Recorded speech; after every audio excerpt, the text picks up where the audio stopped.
এজন্য আল্লাহ রাব্বুল আলামিন বলেন কুল ইন কুনতুম তুহিব্বুনাল্লাহ ফাত্তাবিউনি ইউহিব্বুকুমুল্লাহ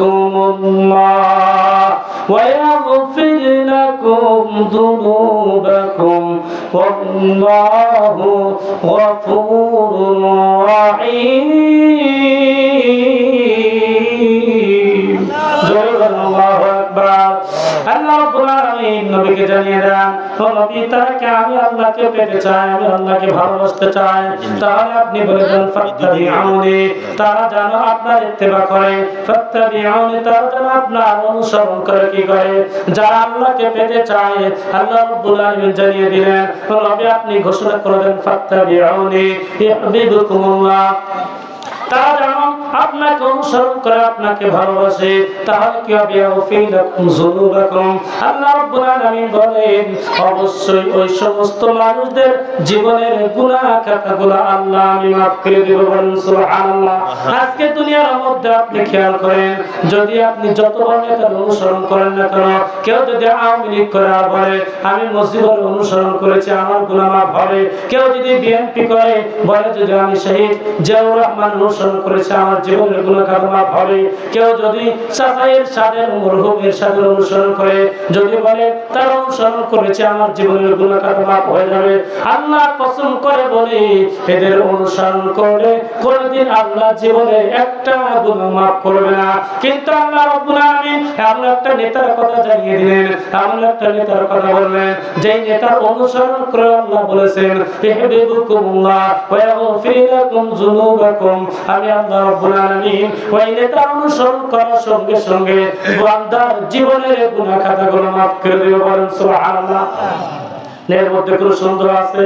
কোন সন্দেহ আছে? মানে বিশ্বনবীর অনুসরণ করলে জীবনের গুনাহ খাতা মাফ হবে, এর মধ্যে কোন সন্দেহ আছে?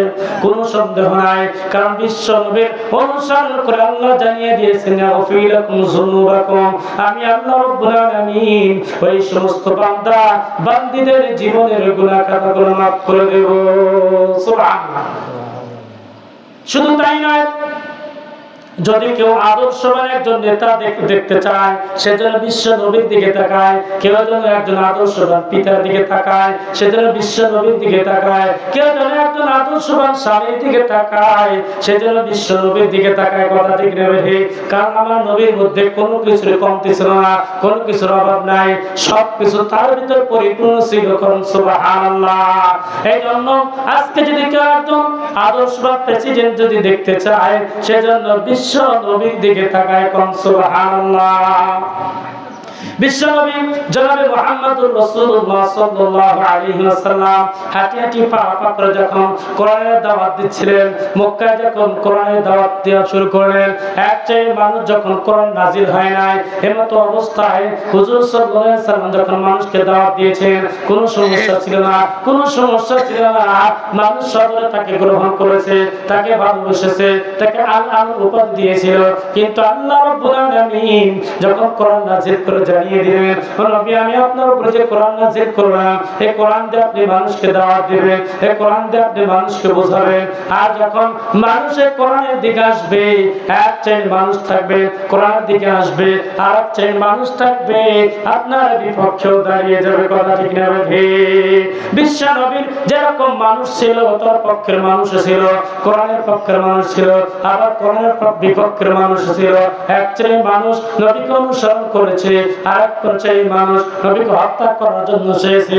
আল্লাহ রাব্বুল আলামিন যখন মক্কার জমিনের মানুষ ষড়যন্ত্র করলো, আল্লাহ রাব্বুল আলামিন কোরআনে জানিয়ে দিলেন, সূরাতুল আনফালের 30 নম্বর আয়াতের মধ্যে জানিয়ে দেন, ওয়া ইয়ামকুরু বিকাল্লাযীনা কাফারু লিইথবিতুকা আও ইয়াকতুলুকা আও ইয়াখরুজু ওয়া ইয়ামকুরুনা ওয়া ইয়ামকুরুল্লাহ ওয়াল্লাহু খায়রুল মাকিরিন।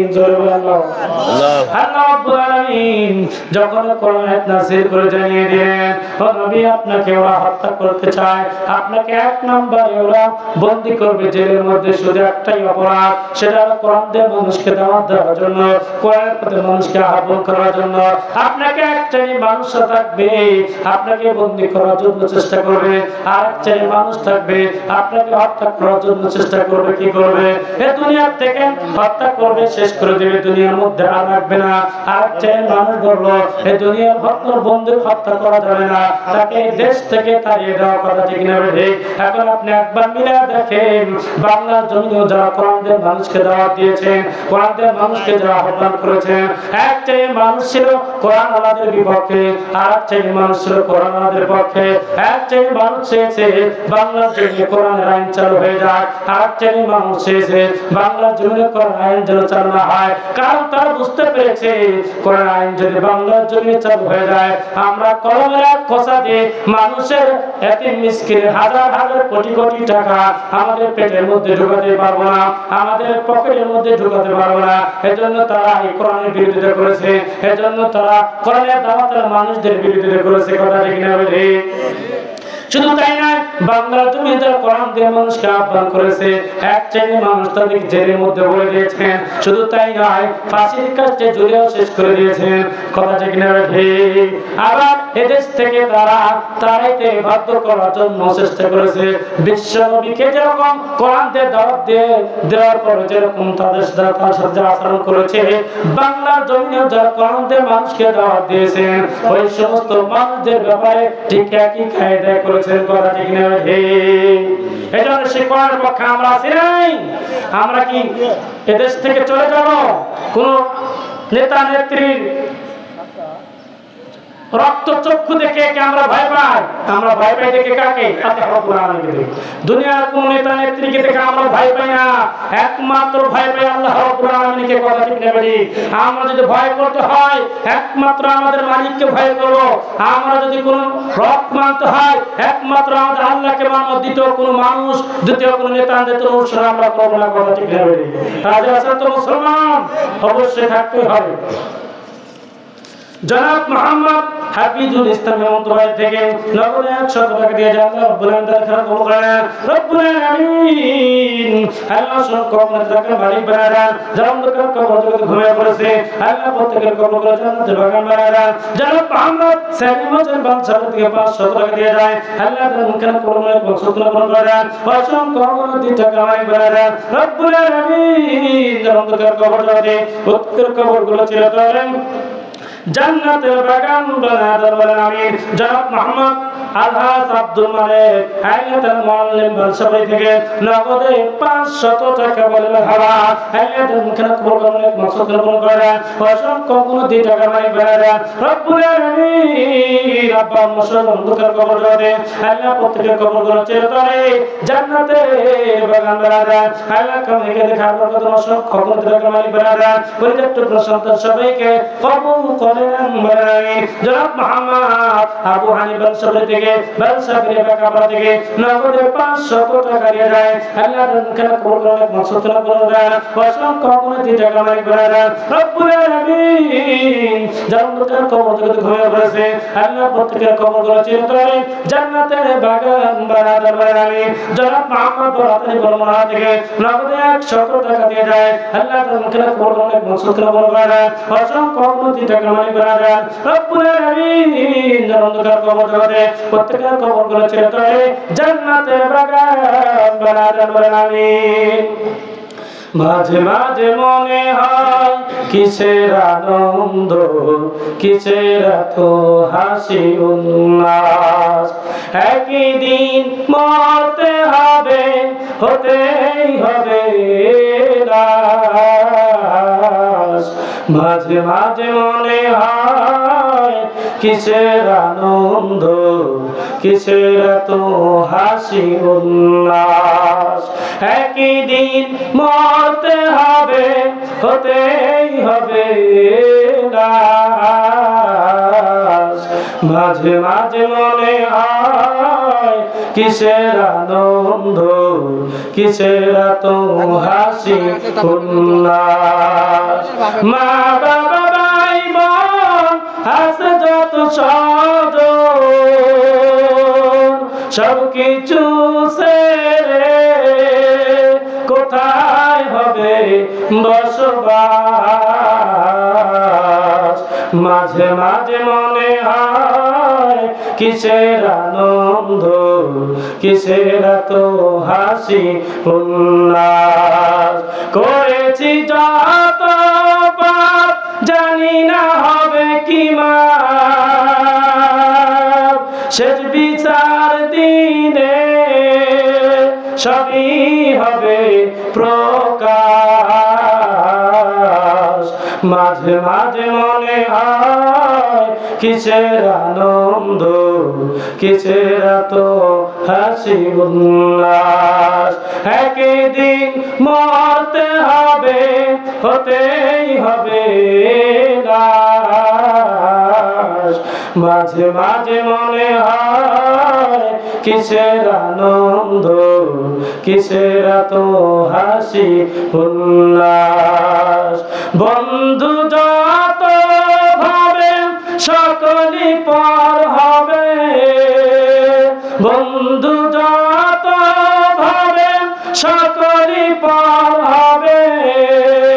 ফুরাবে আমার যেদিন এই বুকে নিঃশ্বাস। মাঝে মাঝে মনে হয় কিসের আনন্দ, কিসের এত হাসি উল্লাস। কথা ঠিক নেই, আমরা কি চিরদিন থাকবো না মারা যাবো? আমরা কত মানুষকে দেখেছি এই দুনিয়ার মধ্যে, আমরা চর্মচোখ দিয়ে কত মানুষকে দেখলাম, কত মানুষকে কবর জগতে আমরা নামাইলাম, কত মানুষকে জানাজা করে দাফন করে রেখে আসলাম। একজন মানুষ কবর জগতে থেকে কোনোদিন ফিরে আসে না। আসছে কি? কেউ কি ফিরে আসছে? আর কিয়ামত পর্যন্ত কেউ ফিরে আসবে না। কথা ঠিক না ঠিক?